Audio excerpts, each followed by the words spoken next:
옛날에 어미 돼지 1마리와 새끼 돼지 3마리가 있었습니다. 세 형제는 같은 키입니다.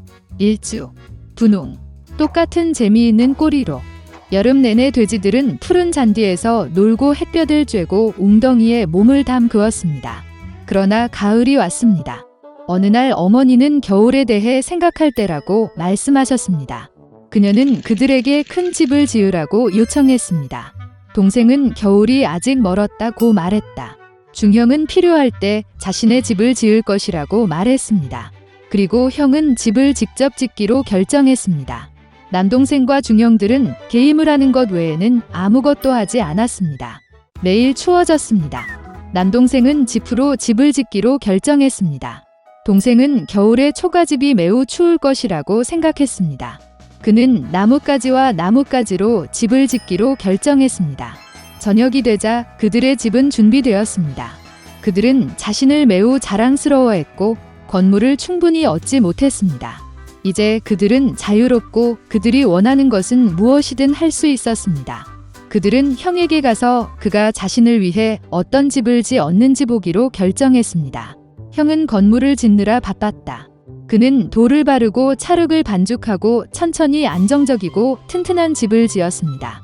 동생들은 직장에서 형을 찾았습니다. 그들은 그가 어떤 요새를 짓고 있는지에 매우 놀랐습니다. 형은 침착하게 계속 일했습니다. 남동생과 중형들은 그의 집을 농담하고 웃기 시작했습니다. 그들은 너무 즐거워서 삐걱거리는 소리가 잔디 너머 멀리 울려 퍼졌습니다. 형은 늑대가 소리를 들을 수 있기 때문에 조용히 해달라고 요청했습니다. 남동생과 중형은 더욱 즐거워했습니다. 그들은 형이 겁쟁이라고 결정했습니다. 그리고 용감한 두 형제는 산책하러 갔습니다.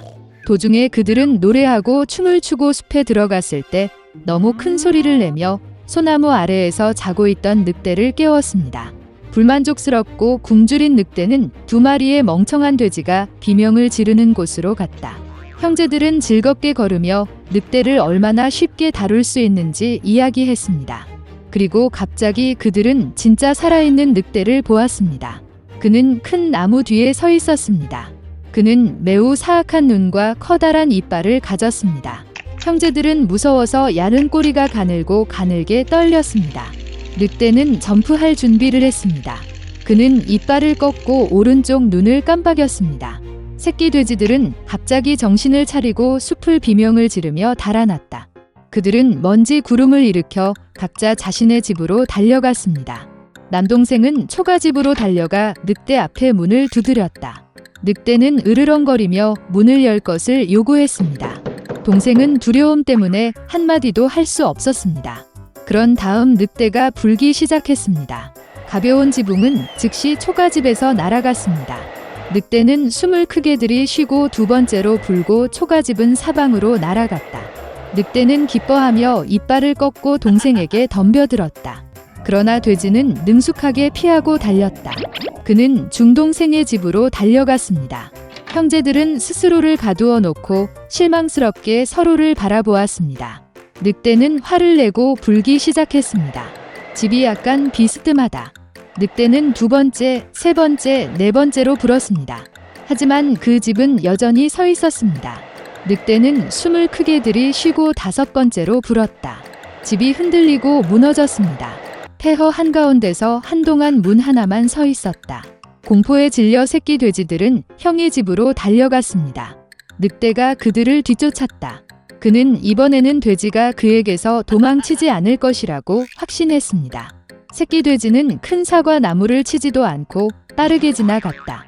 그리고 늑대는 사과로 그를 덮은 사과 나무를 돌릴 시간이 없었습니다. 딱딱한 사과 하나가 그의 눈 사이를 쳤다. 늑대의 이마에 큰 충돌이 일어났습니다. 이때 남동생과 중남동생은 형의 집에 뛰어들어 문을 조였다. 늑대는 문으로 달려가 으르렁거리며 문을 열 것을 요구했습니다. 동생들은 무서워서 아무 말도 할 수 없었습니다. 그리고 형은 그와 그의 형들이 단단한 석조집에서 두려워할 것이 없다는 것을 알고 있었습니다. 그러자 늑대는 더 많은 공기를 빨아들여 최대한 빨리 날렸습니다. 그러나 아무리 불려도 돌 하나도 움직이지 않았습니다.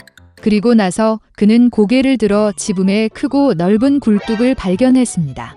그는 조심스럽게 지붕 위로 올라가 파이프를 내리기 시작했습니다. 돼지들은 졸졸 소리를 들었다. 형은 즉시 무슨 일인지 짐작했습니다. 그는 재빨리 물이 끓는 가마솥으로 달려가 뚜껑을 찢었습니다. 늑대는 파이프를 따라 내려가 가마솥으로 곧장 떨어졌습니다. 그의 눈은 이마까지 넓어졌다. 불에 타버린 늑대는 거친 포효와 함께 날아가 숲으로 달려갔다. 그리고 3마리의 작은 돼지는 그를 돌보았고 사악한 강도에게 교훈을 아주 교묘하게 가르친 것에 기뻐했습니다. 그때부터 형제와 어머니는 한 지붕 아래에서 함께 살기 시작했습니다.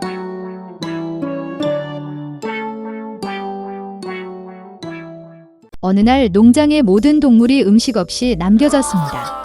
그러자 한 작은 붉은 암탉이 들판에 가서 먹을 것을 찾기로 했습니다. 혼자 걷는 것이 슬프기 때문에 암탉은 소에게 가서 함께 걸으라고 초대했습니다. 그러나 소는 아무데도 가고 싶지 않았기 때문에 그녀는 매우 덥고 농장에 머물 것이라고 말했습니다. 그런 다음 닭은 돼지에게 갔지만 시원한 웅덩이를 떠나고 싶지 않았습니다. 그래서 닭은 개에게 도움을 요청하기로 결정했지만 부스에 머물고 싶었습니다.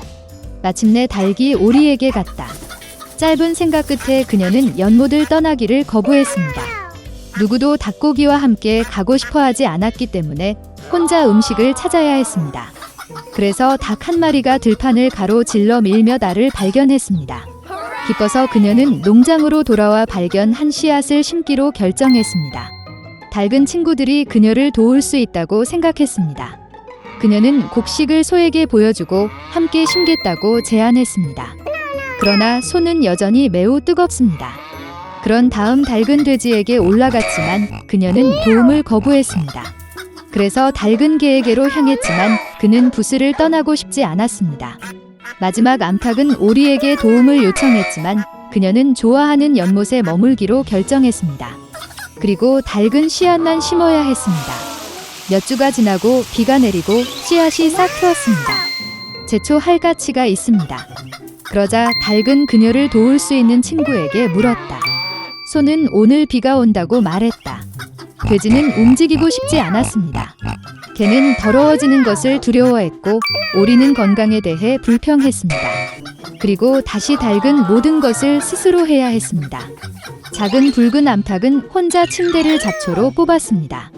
잠시 후 밀이 자라서 수확할 때가 되었습니다. 그런 다음 닭은 친구들에게 밀을 모으라고 초대했습니다. 그러나 소는 매우 바빴습니다. 돼지는 웅덩이에서 나오기를 원하지 않았습니다. 개는 부스에 숨어 있었고 오리는 닭의 말을 전혀 듣지 않았습니다. 그래서 작은 빨간 암탉은 해질녘까지 일했습니다. 그녀는 귀로 밀을 수확하고 있었습니다. 마지막으로 곡물을 밀가루로 바꿀 때였습니다. 닭은 다시 친구들에게 도움을 청하러 갔다. 그러자 소는 젖을 줄 때라고 말하고 헛간을 떠나기를 거부했습니다. 돼지도 돕고 싶지 않았습니다. 개는 밀가루 만드는 법을 모른다고 했고 오리는 연못에서 수영하느라 바빴다. 작은 닭은 밀을 직접 썰어 밀가루로 만들었습니다. 마지막으로 맛있는 빵을 구울 때입니다. 닭은 친구들에게 도움을 청했습니다. 그러나 소는 일할 시간이 없었습니다. 돼지는 너무 피곤해서 도와주지 못합니다. 개는 바쁘고 오리는 빵을 굽는 방법을 전혀 모른다고 말했습니다. 이번에는 닭이 정말 화를 냈습니다. 그녀는 부엌으로 갔고 그녀는 가루로 만든 반죽을 반죽했습니다. 그녀는 그것을 틀에 직접 넣고 오븐에 보내고 빵이 구워지기를 기다렸습니다. 갓 구운 빵의 향이 퍼지자 암탉은 오븐에서 빵을 꺼냈다. 그녀는 정원으로 나가서 테이블에 앉아 친구들에게 전화를 걸었습니다. 신선한 빵을 보고 농장의 모든 주민들이 닭 주변으로 붐볐습니다. 그들은 모두 잘 먹고 싶었습니다. 그러나 닭은 친구들과 공유하지 않겠다고 말했습니다. 결국 그녀는 빵을 직접 만들었으므로 먹을 자격이 있습니다. 그리고 식욕이 깊어 닭고기가 빵을 쪼아 먹기 시작했습니다. 그러나 그녀는 친구들이 배고프다는 사실을 받아들이지 못했습니다. 그런 다음 닭은 음식을 나누기로 결정했지만 친구들이 모든 일에서 계속 그녀를 돕겠다고 약속하는 경우에만 가능합니다. 이제 모든 동물들은 닭이 옳다는 것을 깨달았기 때문에 그들의 행동을 부끄러워했습니다. 그리고 그들은 항상 모든 일에서 서로를 돕겠다고 약속했습니다. 작은 빨간 암탉은 친구들이 진짜 교훈을 배우고 있다는 것을 알고 있었습니다.